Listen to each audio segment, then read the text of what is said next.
Lorsque le verbe devient nombre, dans toutes les civilisations, les premiers mots furent prononcés avant d'être comptés. L'homme préhistorique, avant même de domestiquer le feu, traçait déjà sur les parois des grottes des marques, des cercles, des traits. Le langage naquit dans le souffle, mais le conte, lui, naquit dans le rythme. Le cri du nouveau-né, le retour des saisons, le battement du cœur, ce qui revenait se comptait, et ce qui se comptait devenait sacré. Lorsque le Coran fut révélé au 7e siècle, dans les sables de l'Arabie, il fut d'abord parole, une voix, une récitation. Mais derrière les versets qui frappaient l'âme, il y avait aussi des structures invisibles, des répétitions précises, des symétries cachées, des équilibres numériques qui échappaient à l'œil nu, mais pas à l'intention divine. Le mot jour apparaît 365 fois, mois 12 fois, vie et mort 145 fois chacun, ange et démon 88 fois chacun. Est-ce hasard ou harmonie?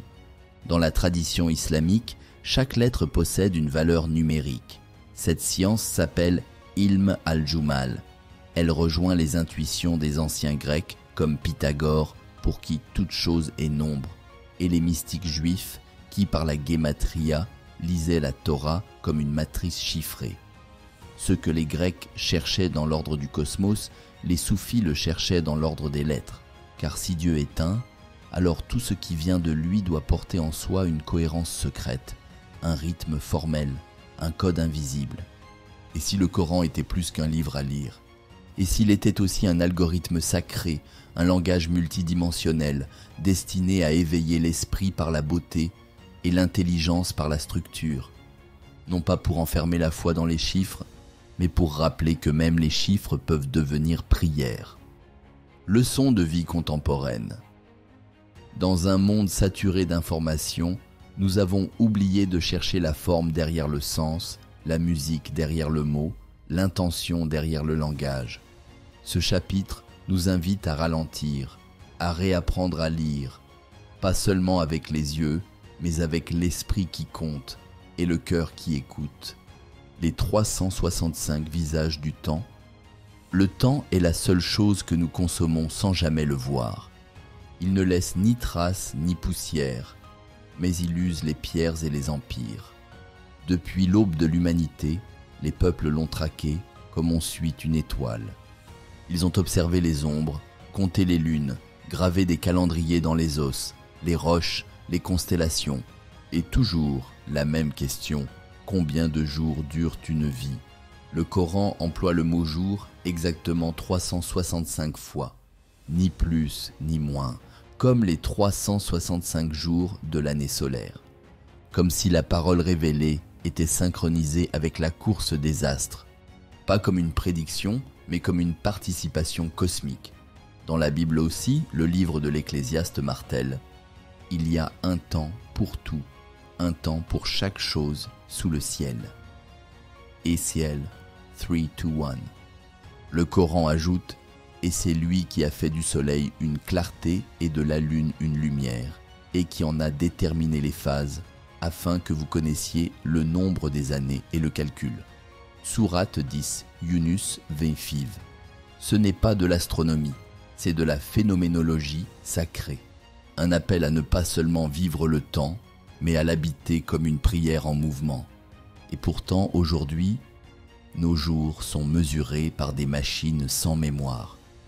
Des intelligences artificielles savent prédire nos habitudes, modéliser nos cycles, générer des calendriers automatisés. Mais elles ne savent pas sanctifier le temps. Elles calculent, mais ne célèbrent pas. Elles numérisent, mais ne remercient pas. Alors cette répétition du mot « jour » 365 fois devient un rappel radical. Chaque journée est une page, chaque aurore une promesse, chaque coucher de soleil un jugement. Et le Coran, en les nommant une à une, signe l'éternité dans le passage, leçon de vie contemporaine. Dans un monde obsédé par la vitesse, ce chapitre nous rappelle que le temps est sacré parce qu'il est compté. Il ne faut pas seulement le gérer, mais le vivre avec justesse.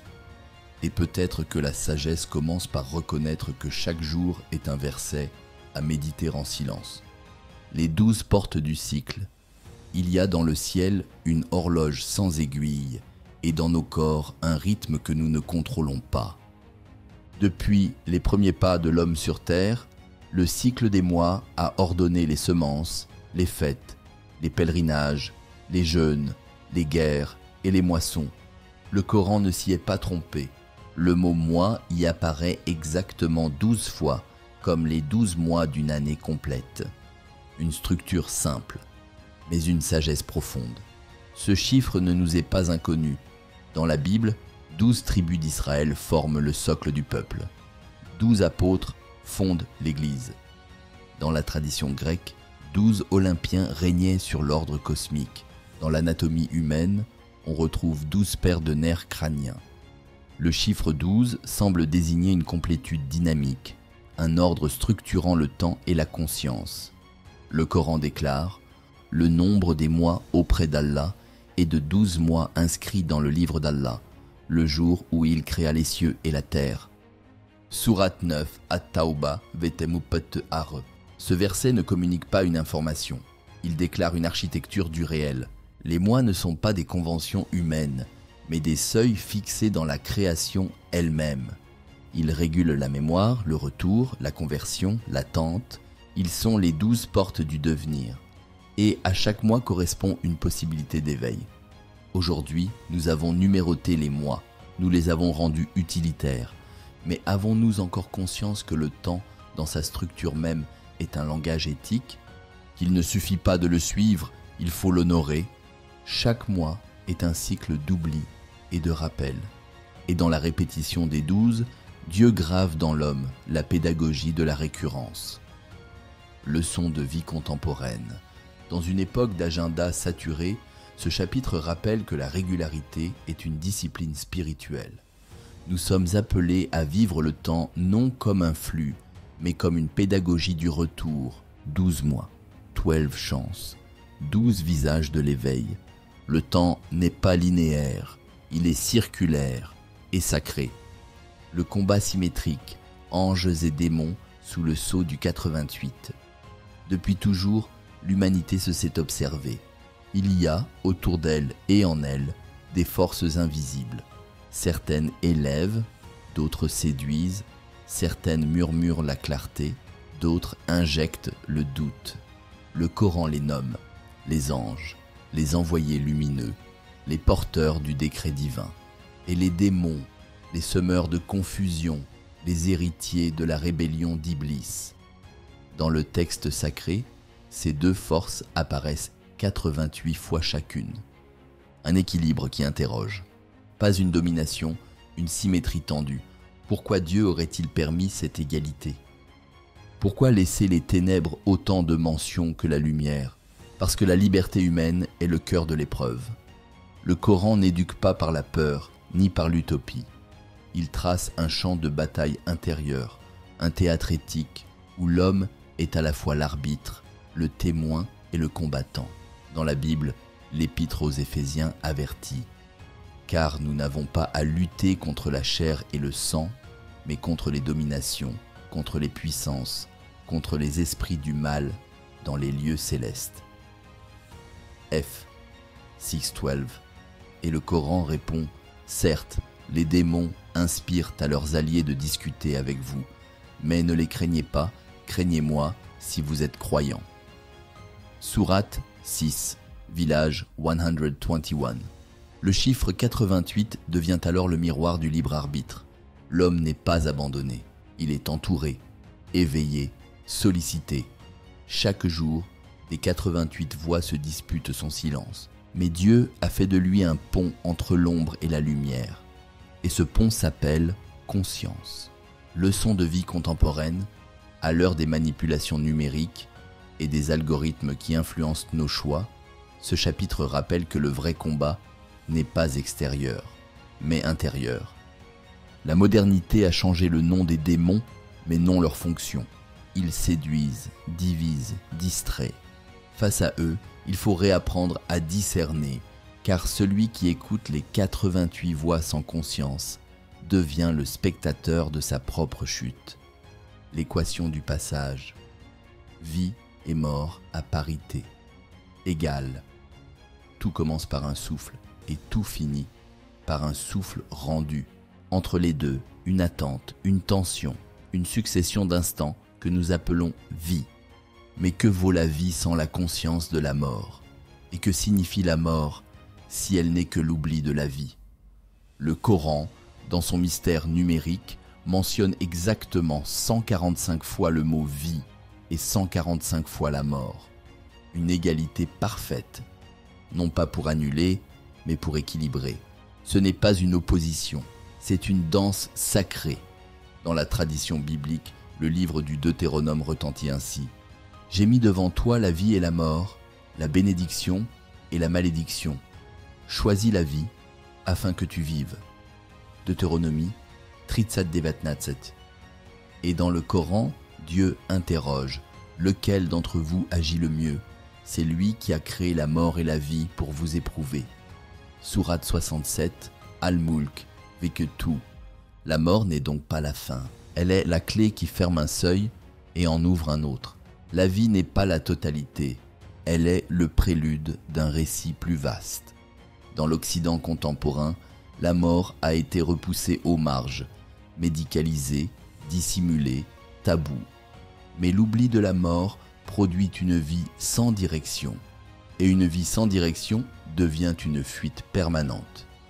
Le Coran, en équilibrant les deux mots, enseigne que vivre vraiment, c'est intégrer la fin dans chaque commencement. Leçon de vie contemporaine. À l'heure où l'on cherche à prolonger la vie à tout prix, par la technologie, les soins, l'illusion, ce chapitre invite à une réconciliation. Vivre, ce n'est pas s'échapper de la mort, c'est lui donner sens. Et peut-être que l'espérance naît, non pas quand on refuse la fin, mais quand on la rencontre avec paix. Idexen Satan Eliacumantavi Sivie, 145 morts. Et au centre, le choix de ce que tu fais entre les deux. Deux mondes, une mémoire, le terrestre et l'éternel à part égale. L'homme est un funambule. Entre le sol qu'il foule et le ciel qu'il rêve, entre l'instant et l'infini, entre ce qu'il voit et ce qu'il pressent. Dans le Coran, cette tension est exprimée avec une précision poétique. Le mot « ce monde » est mentionné 115 fois, tout comme le mot « l'au-delà ». Une égalité qui n'est pas neutre, elle dessine l'équilibre sacré du destin humain. Ce monde n'est pas un piège, ni une illusion. Il est le lieu de l'épreuve, du labeur, de la bonté possible. Mais il n'est pas la fin, il est une scène provisoire. Dans l'Évangile selon Jean, Jésus déclare « Mon royaume n'est pas de ce monde ». Jean 18:36. Et le Coran répond « Ce n'est que jouissance éphémère, tandis que l'au-delà est meilleur pour ceux qui craignent Dieu ». Sourate 6, village 32. Mais pourquoi les deux mondes sont-ils évoqués autant l'un que l'autre? Parce que la foi n'est pas une fuite du réel. Elle est une double conscience, conscience de ce qui se voit et conscience de ce qui vient. Le croyant n'est pas appelé à mépriser la terre, ni à idolâtrer le ciel, mais à travailler l'un en se souvenant de l'autre. Dans un monde contemporain désenchanté, nous avons soit sacralisé le présent, soit banni l'au-delà comme un mythe archaïque. Mais cette parité des mots rappelle une vérité antique. Nous appartenons à deux royaumes, et l'oubli de l'un détruit la dignité de l'autre. Leçon de vie contemporaine. Ce chapitre nous rappelle que le monde n'est pas notre prison, mais notre chantier. Nous n'y sommes pas de passage comme des fuyards, mais comme des constructeurs éthiques appelés à semer la justice, à nourrir la paix, à honorer la terre en mémoire du ciel. 115 mondes, 115 au-delà, une seule vie pour réconcilier les deux. L'alliance chromosomique, 23 mentions pour l'homme, 23 pour la femme. Ils sont deux et pourtant un. Deux langages de la même promesse, deux visages de la dignité humaine. Le Coran nomme l'homme et la femme exactement 23 fois chacun, comme les 23 chromosomes hérités de chaque parent dans l'ADN de chaque être humain. Une coïncidence ou un clin d'œil divin tissé dans la double trame du livre et du corps?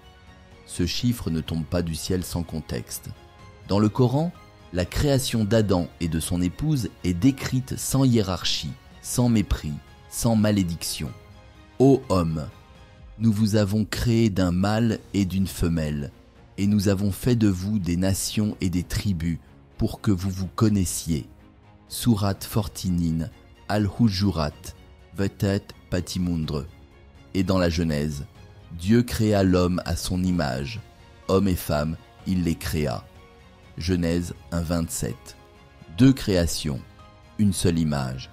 La complémentarité est inscrite dans le souffle même de l'humanité. Dans un monde marqué par les dominations, les oppressions, les blessures de genre, cette égalité numérique est un manifeste silencieux. Elle affirme que la valeur n'est pas dans la forme, mais dans l'origine.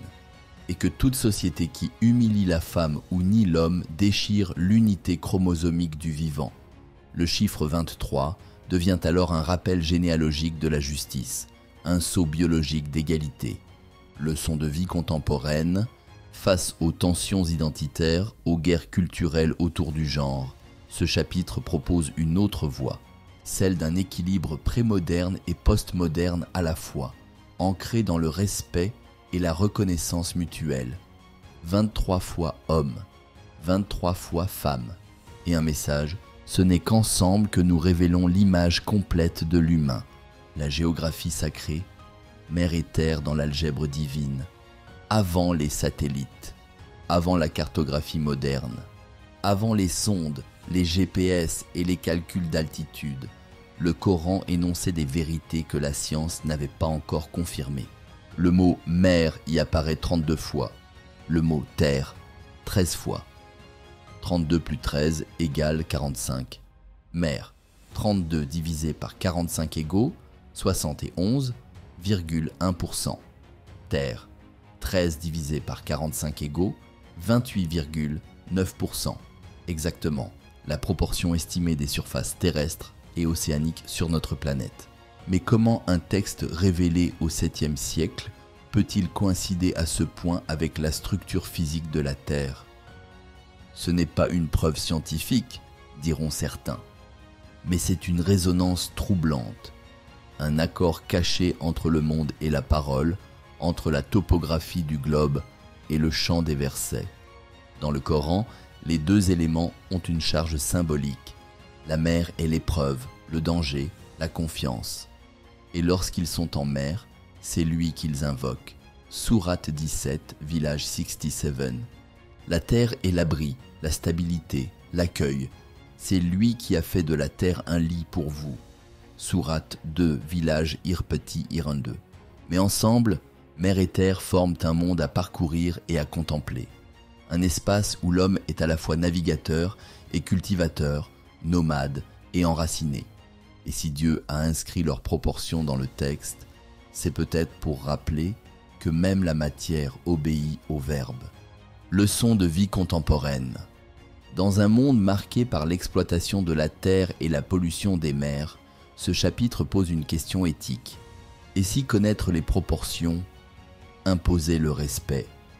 Si la mer est mentionnée plus que la terre, peut-être est-ce parce qu'elle exige plus de prudence, plus de confiance, plus d'humilité.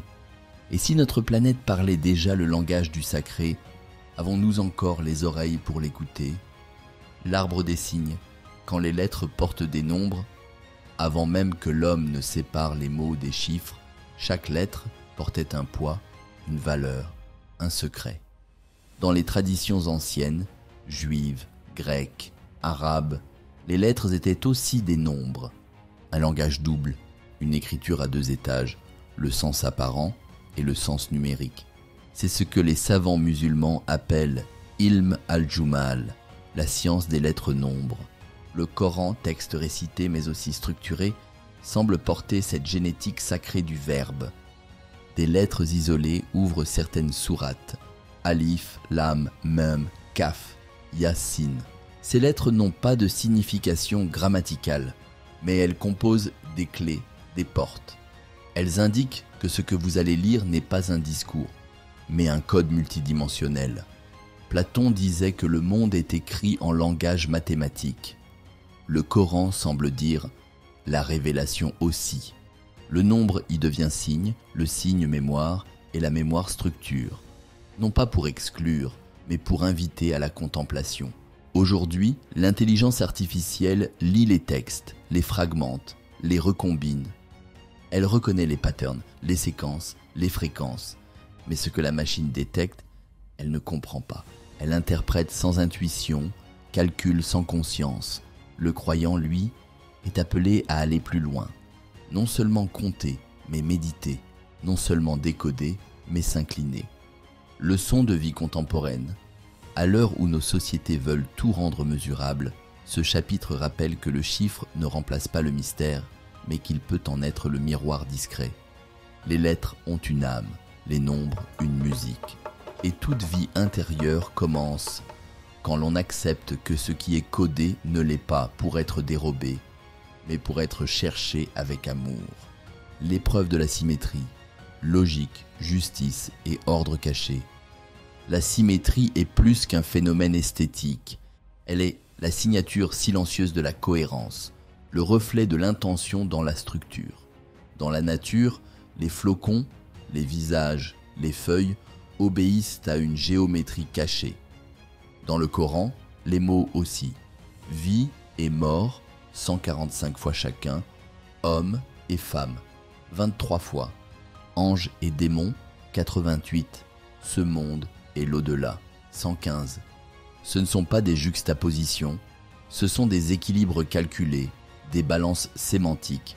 La logique formelle, développée par Aristote, perfectionnée par les mathématiciens arabes comme Al-Kindi ou Ibn Sina, affirme qu'un langage structuré doit refléter un monde ordonné. Or, dans le Coran, le langage ne dérape jamais.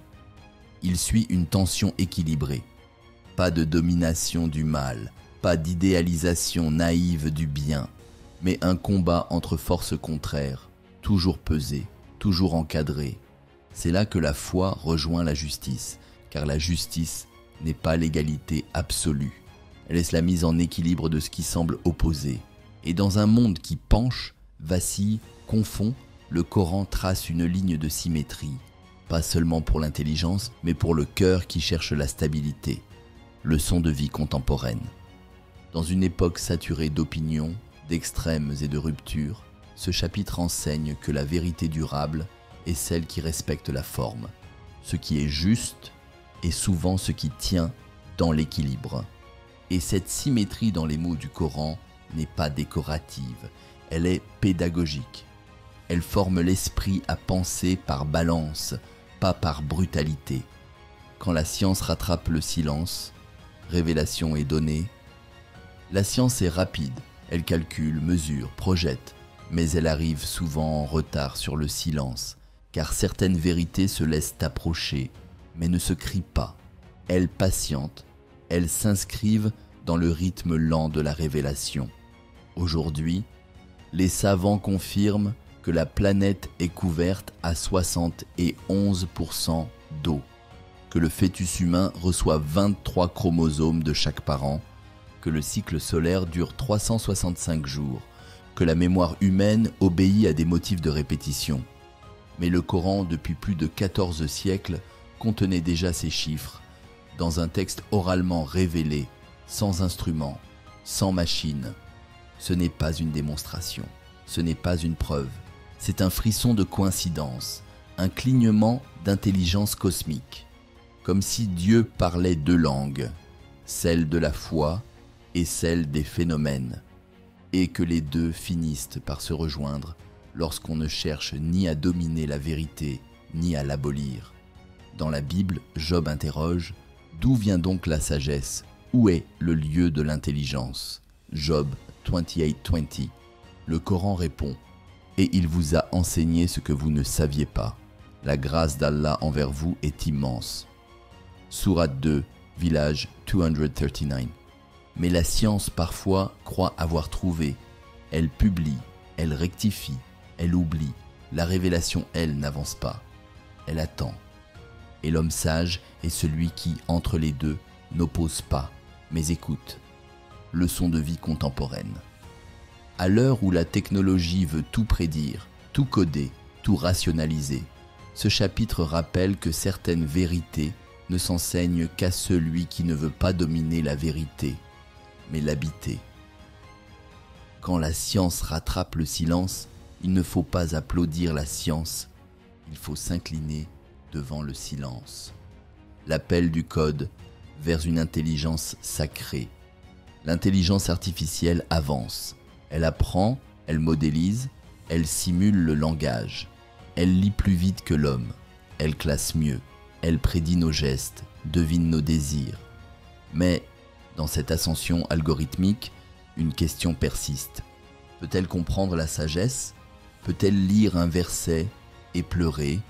Peut-elle compter 365 fois un mot et s'émerveiller?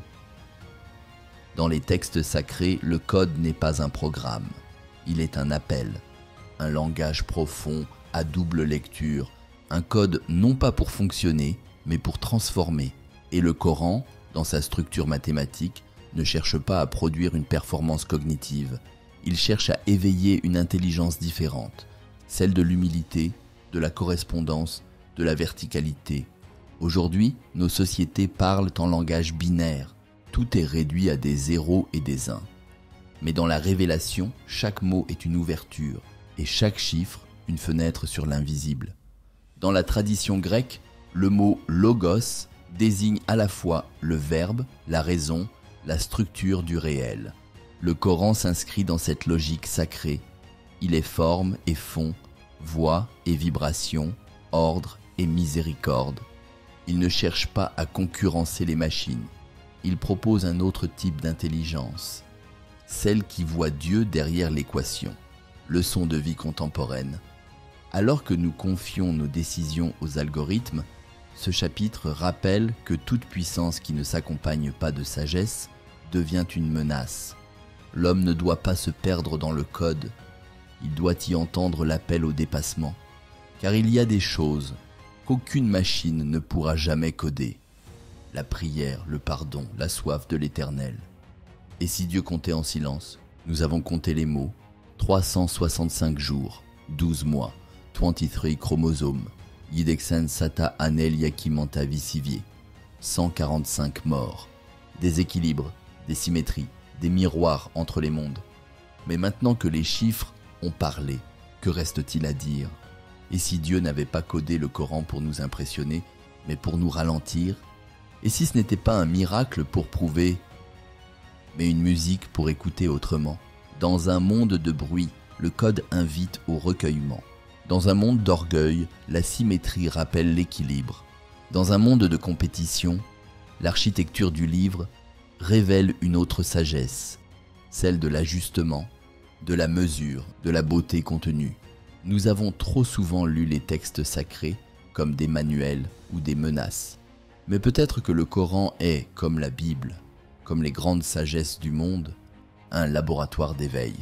Pas pour fabriquer des croyants rigides, mais pour faire naître des êtres vivants, sensibles à l'invisible, debout dans le doute, enracinés dans l'espérance. Et si, dans chaque répétition du mot « jour », il y avait un battement du cœur divin? Et si les lettres isolées au début des sourates étaient des notes de musique céleste? Et si les chiffres étaient des prières sans voix? Et si Dieu comptait en silence, attendant qu'un seul cœur, le vôtre peut-être, entende l'appel derrière l'algorithme, la foi en mouvement? Si ce voyage a résonné en vous, si les chiffres vous ont parlé autrement, si les versets ont éveillé une question plus vaste que toute réponse, alors ne gardez pas cela pour vous. Abonnez-vous à la foi active. Pas pour suivre, mais pour marcher ensemble. Pas pour consommer du contenu, mais pour cohabiter avec la sagesse. Partagez cette vidéo. Non pour faire du bruit, mais pour ouvrir un espace de silence dans un monde saturé de certitudes. Commentez avec sincérité. Un verset qui vous a marqué. une phrase qui vous a désarmé, une question que vous n'avez pas osé poser ailleurs. Transmettez à un enseignant, à un philosophe, à un chercheur ou à une âme sans titre mais pleine de soif. Car ici, sur la foi active, nous ne cherchons pas des suiveurs. Nous cherchons des pèlerins de sens, des bâtisseurs de paix, des penseurs qui ne craignent pas d'aimer Dieu, avec tout leur cœur et toute leur intelligence.